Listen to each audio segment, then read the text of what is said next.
Hi, welcome back again to David's tutorial, and today I will show you a tutorial of the Relativity eDiscovery. Hey guys, here's a little tutorial to the Relativity eDiscovery.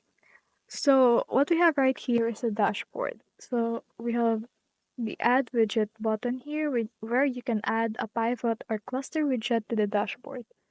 Also have the cluster wiz, which you can click to change dashboard to create a new one. An icon displays on the left of the menu if your dashboard has unsaved changes. We also have for number 3, which is this one, this little icon right here, which is the export dashboard button.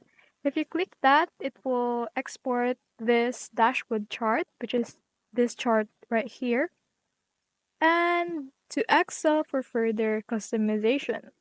This one right here, which is the responsive area, is a pivot widget which displays a bar graph, stacked bar graph, line chart, pie chart, or table. You can actually customize it for that one. We also have the cluster widget, which displayed the selected cluster. We also have this one.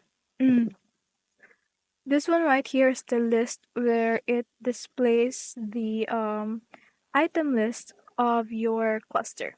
And that's all for its dashboard.